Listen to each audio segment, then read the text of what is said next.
Quer saber as informações mais importantes sobre conciliação e mediação no novo Código de Processo Civil e também na Lei de Mediação? Vem comigo! Olá, seja bem-vindo ao meu canal. E se você gosta do meu conteúdo, se você quer ver mais videoaulas por aqui, eu peço por favor para que você deixe um like, para que você faça sua inscrição e siga interagindo com os meus conteúdos, porque quanto mais vocês interagem, quanto mais eu recebo um retorno positivo de vocês, mais eu fico empenhada em gravar mais videoaulas curtinhas, em produzir conteúdos para ajudar não só os meus alunos, mas os alunos aí de todo o Brasil que estão estudando esses conteúdos. Hoje nós vamos falar sobre uma videoaula, hoje nós vamos falar sobre um tema relacionado às formas consensuais. Essa videoaula ela vai fazer um recorte de um tema super importante dentro das formas consensuais de solução de conflitos, que é a conciliação e a mediação, só que com foco em alguns aspectos importantes, alguns aspectos principais do novo Código de Processo Civil e também da Lei de Mediação, ok? Então, se você está estudando este conteúdo, deixa a hashtag aqui embaixo, formas consensuais, porque é um dos conteúdos que eu mais gosto no momento e eu vou adorar produzir aí mais e mais conteúdo sobre isso para vocês. Sem mais delongas, o autor de referência da nossa aula hoje é o professor Daniel Amorim Assunção Neves. Eu vou colocar aqui embaixo o link da obra dele para caso você se interesse, por conhecer melhor a obra para poder comprar. É o Manual de Direito Processual Civil. Vou aproveitar para colocar aqui embaixo também o link do novo Código de Processo Civil e da Lei de Mediação para se você quiser acompanhar junto, se você quiser conferir os artigos, aos quais eu vou fazer referência aqui. Eu já gravei outras videoaulas, a respeito deste tema. Vou colocar as outras videoaulas para aparecer ou em algum lugar aqui na tela, em algum lugar aqui embaixo. Então, o ideal é que você, além de assistir esta, assista as outras também, para você ter uma visão mais completa do nosso conteúdo. Então, é importante nós falarmos que a valorização dessas chamadas formas consensuais de solução de conflitos, ela já vem sendo demonstrada no artigo 3º do novo Código de Processo Civil. Então, o artigo 3º, parágrafo 2º deste novo Código de Processo Civil, ele fala que o Estado promoverá, sempre que possível, a solução consensual dos conflitos. E aí o parágrafo 3º deste mesmo artigo 3º, ele fala que a conciliação, a mediação e outras formas consensuais de solução de conflitos devem ser estimuladas por juízes, advogados, defensores públicos, representantes do Ministério Público, ou seja, todos os profissionais que estão envolvidos de alguma forma com a promoção da justiça. Então, existe a judicialização tradicional, quando você leva os processos, leva os conflitos na forma de processos para serem aí solucionados pelo Poder Judiciário, por meio de uma sentença, e existem as formas consensuais, que é quando as partes, por livre e espontânea vontade, elas concordam em dialogarem, para resolverem os seus conflitos de uma outra forma, que não seja pela intervenção direta do Poder Judiciário. Então, a essência das formas consensuais é justamente essa. Então, existe hoje uma prioridade no uso das formas consensuais pelo novo Código de Processo Civil. Lembrando que nós temos diferentes formas consensuais de solução de conflitos, mas as mais conhecidas delas são a negociação, a conciliação, que já foram objetos de outra videoaula nossa, ok? A mediação, a arbitragem e a constelação familiar, que é um método terapêutico que vem sendo utilizado em âmbito do Poder Judiciário e vai ser objeto de aulas nossas futuras. Então, ciente de que existe uma prioridade no uso das formas consensuais pelo novo Código de Processo Civil, nós precisamos falar um pouquinho sobre a conciliação e a mediação no sentido de que ambas têm alguns elementos em comum e depois a gente vai falar um pouquinho sobre a mediação diferenciando, né, alguns elementos. Então, olha só, ambas são formas consensuais de solução de conflitos em que um terceiro imparcial conduz as pessoas envolvidas em um conflito, né, para uma situação de diálogo para que as mesmas cheguem a um acordo.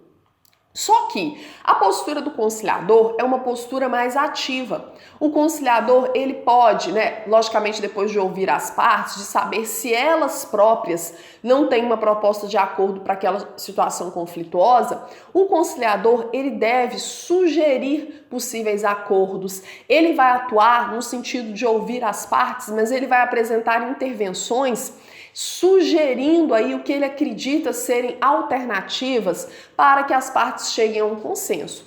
Então, para ter acordo, na grande maioria das vezes, as partes elas vão ter que sacrificar, pelo menos parcialmente, os interesses que estão envolvidos e que levaram elas ao conflito. E aí, o conciliador, ele vai ouvir o que uma parte está pedindo, vai ouvir o que a outra parte está pedindo e vai tentar aí fazer propostas, né, que atendam minimamente aos dois lados. Então, geralmente, a primeira audiência que vai ser marcada em um processo, ela tende a ser essa audiência de conciliação, né? Mas pode ser também de mediação, só que vai depender muito aí do tipo de causa relacionada a este conflito, né? O ramo do direito que este conflito envolve, dentre outros aspectos, ok? Então, saindo da conciliação, que é essa forma consensual de solução de conflitos, que geralmente ela dura uma audiência em âmbito do Poder Judiciário, não estou dizendo que não pode ter mais de uma audiência voltada para conciliação, mas geralmente na prática agenda-se uma audiência, quando não tem conciliação, o processo segue, né, dá seguimento, as partes elas optam por dar seguimento ao processo para que ele seja julgado pelo juiz. A mediação, aí já é o conceito, né, do professor Daniel Amorim Assunção Neves, ela já é uma forma alternativa, né, considerada alternativa de solução de conflitos, fundada no exercício da vontade das partes.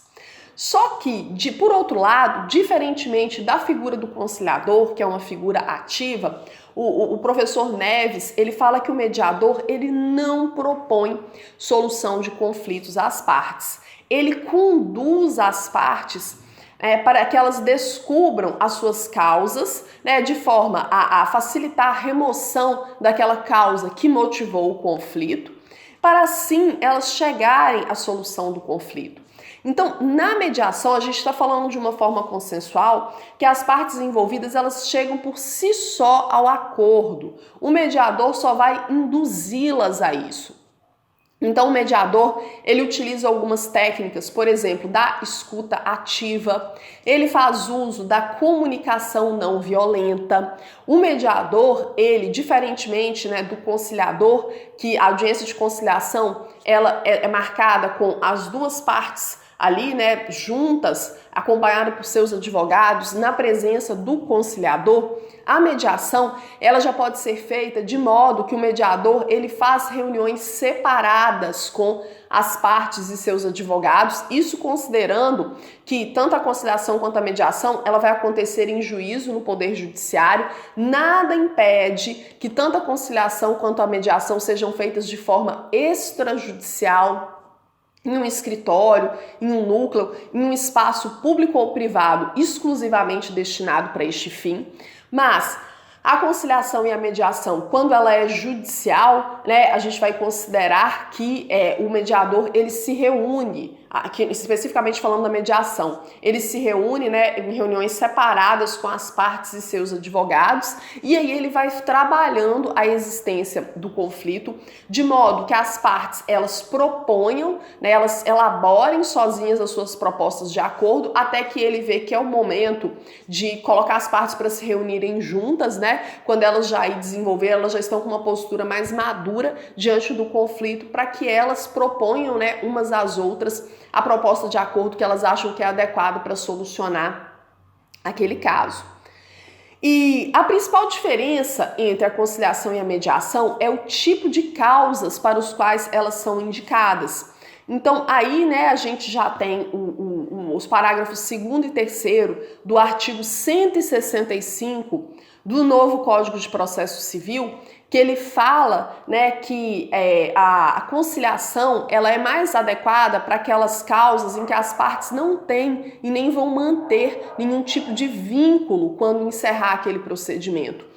Por outro lado, a mediação, ela é mais adequada para quando as partes têm um vínculo anterior e este vínculo ele tende a ser mantido quando acabar aquele procedimento. Então é por isso que a mediação ela não busca pura e simplesmente um acordo, da mesma forma que a conciliação.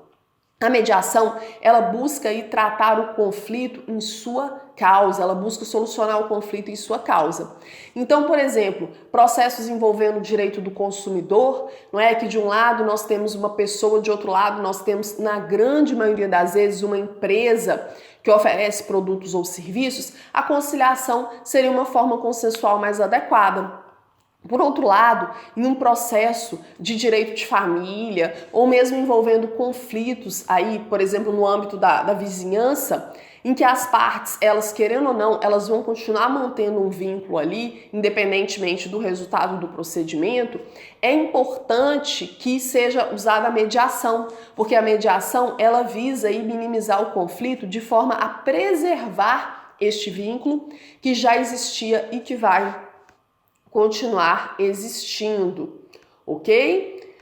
Então, o professor Daniel Amorim Assunção Neves, ele fala, então, da seguinte forma: já o mediador deve atuar preferencialmente nos casos em que tiver havido liame anterior, né, este vínculo entre as partes. São casos em que as partes já mantinham alguma espécie de vínculo continuado antes do surgimento da lide, antes do surgimento do conflito, né, o que caracteriza uma relação continuada e não apenas instantânea entre elas. E aí ele até cita como exemplo, que eu já falei para vocês, o direito de família, de vizinhança e o direito societário também. Ok? Pessoal, outros pontos, outros elementos, né, que são comuns entre a conciliação e a mediação é que ambas, quando a gente fala, né, na existência da mediação e da conciliação em âmbito do Poder Judiciário, elas devem ser realizadas em um espaço físico próprio para o uso dessas formas consensuais. Espaço físico este que deve ser diferente daquele destinado para as audiências, que são as audiências tradicionais ali na presença do juiz, do Ministério Público. Então, o artigo 165 caput do novo Código de Processo Civil fala, né, que deverão os tribunais criar centros judiciários de solução de conflitos, que são uma espécie de órgão, né, que ficarão responsáveis pela realização de audiências e de sessões de conciliação e de mediação. Esses órgãos também ficarão responsáveis por criar programas destinados a auxiliar, a orientar, a conscientizar as pessoas da importância da autocomposição. Pessoal, por que as formas consensuais hoje elas têm prioridade sobre você levar os conflitos de forma tradicional ao Poder Judiciário? Porque as formas consensuais, elas permitem autonomia para as partes. Elas permitem que elas dialoguem e cheguem em uma solução que é mais adequada para o conflito delas do que simplesmente levar para o juiz poder solucionar por meio de uma sentença. O juiz, ele desempenha um trabalho muito nobre, muito notável, só que nem sempre ele conhece os conflitos das pessoas de forma tão íntima quanto elas próprias. Então, colocar as pessoas para dialogarem, para buscarem um acordo, um consenso a respeito dos seus conflitos, deve ter prioridade sobre você simplesmente submeter ao juiz, né, para que o Estado aí, por meio do Poder Judiciário, decida o que deve ser, o que deve acontecer naquele caso. Então, ainda nas palavras do professor Daniel Amorim Assunção Neves, com a criação dos centros judiciários de solução de conflitos, né, o ideal é que exista um espaço físico diverso das audiências tradicionais para ser realizada, né, a conciliação e a mediação. E aí a ideia é que esse espaço seja o mais acolhedor possível, que ele seja um espaço mais informal. Então é bom que ele tenha uma mesa redonda. Quando está sendo promovida, né, a Semana da Conciliação, eles disponibilizam, pelo menos na minha realidade, que sempre trabalhei no interior, uma água ali, um cafezinho, às vezes até uma balinha para as partes. Porque a ideia é que elas se sintam o mínimo possível ali diante da presença do Poder Judiciário e o mais próximo possível de um ambiente informal em que elas têm liberdade para conversarem a respeito do conflito, logicamente conduzido por este terceiro imparcial, né, que vai ser o conciliador ou um mediador, ok? A gente tem também a resolução 125 de 2010 do CNJ, que fala sobre a conciliação e mediação, que apresenta as formas consensuais. Ela tem a sua importância, mas hoje a legislação de referência que a gente considera é o novo Código de Processo Civil e a Lei de Mediação. Por falar nisso, o novo Código de Processo Civil, né, eu vou colocar embaixo para vocês, mas é a Lei 13.105 de 2015, que entrou em vigor em 2016, e a nossa Lei de Mediação no Brasil é a Lei 13.140 de 2015, que entrou em vigor no fim de 2015. Ok? Então, vou falar um pouco para vocês agora sobre os aspectos legais, né, os aspectos legais que envolvem a conciliação e a mediação. Gente, primeiro, a conciliação na prática, ela é realizada na grande maioria das vezes por estagiários de direito.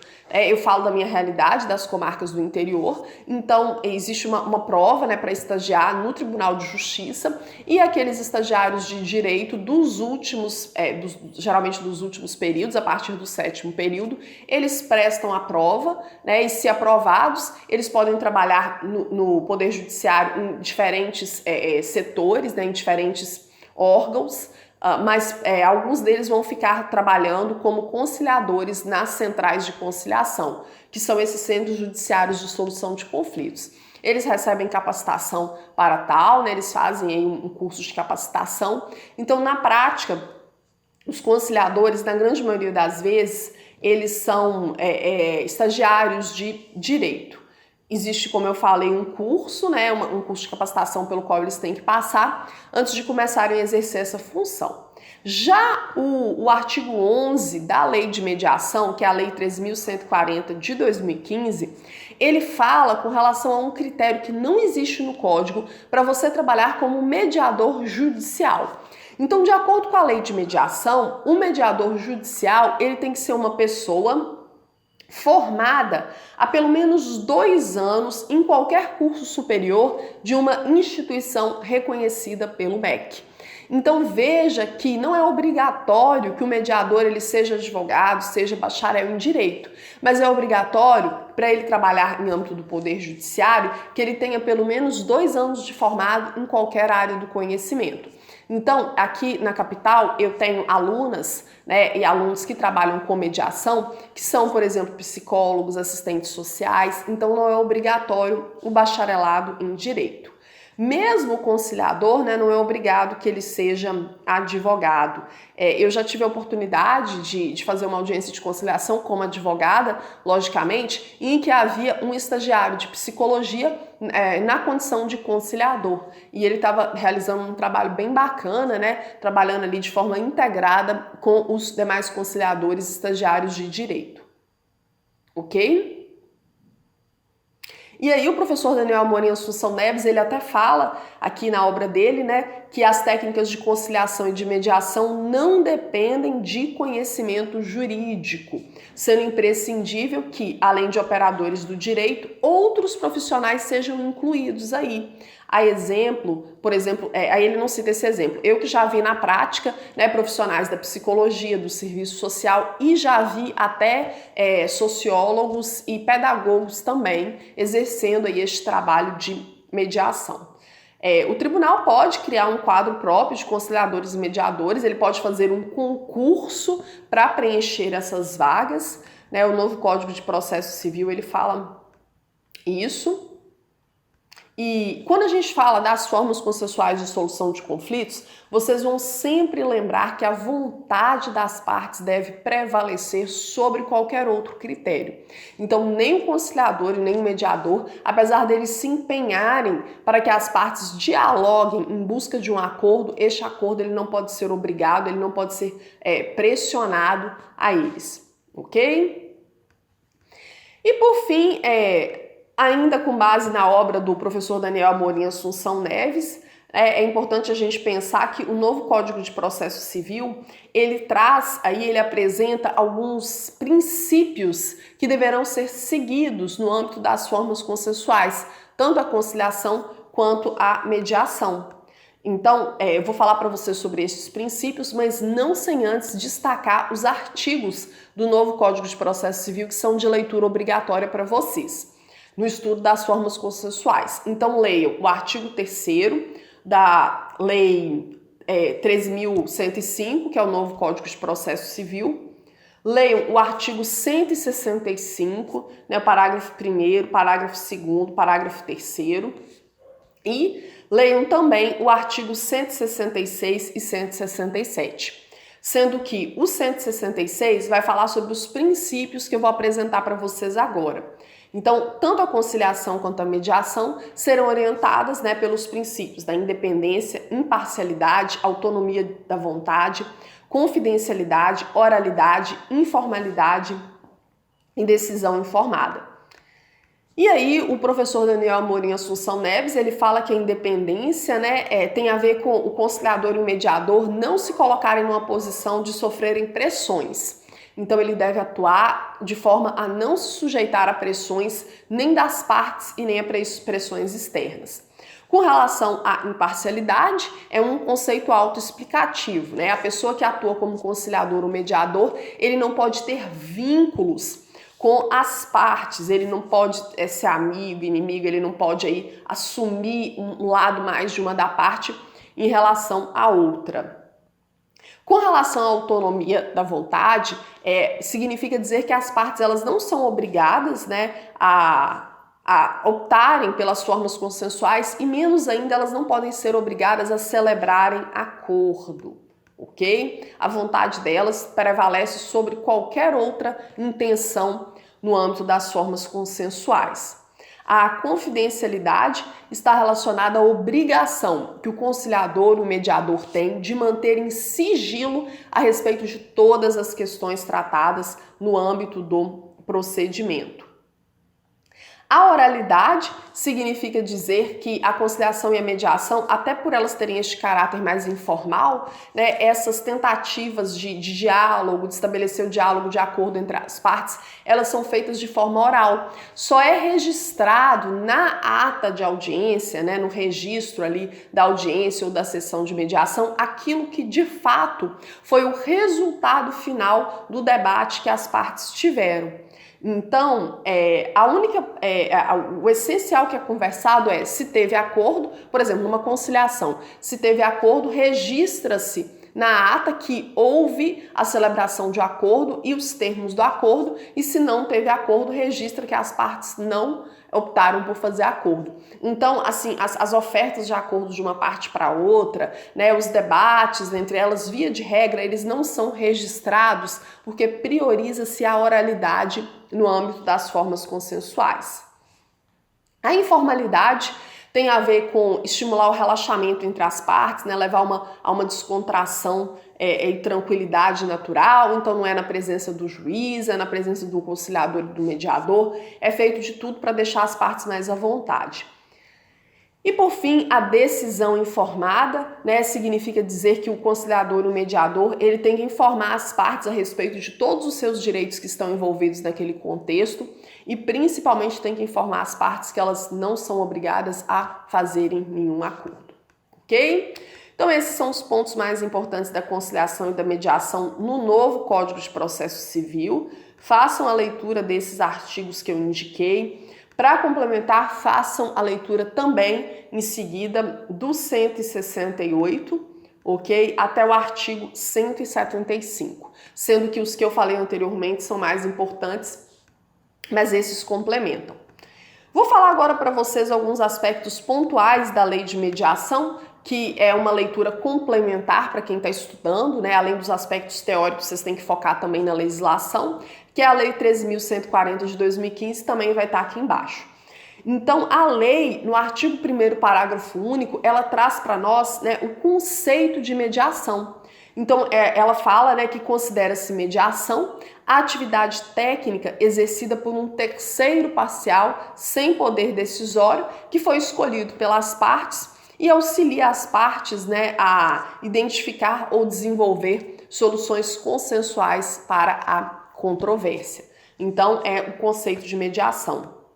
Em seguida, a lei de mediação ela apresenta para nós alguns princípios, não é? A imparcialidade, que nós já vimos, a isonomia entre as partes, que significa dizer que as partes têm que ser tratadas de forma igual, a oralidade, a informalidade, a autonomia da vontade das partes, que nós já vimos, a busca do consenso, a mediação é voltada para que as partes dialoguem e cheguem a um acordo, a confidencialidade, né, tem que observar o sigilo, a boa-fé, o que parte-se do pressuposto que as partes vão ser verdadeiras ali, né, elas vão agir ali conforme a boa-fé, elas vão agir de forma mais correta possível, ok?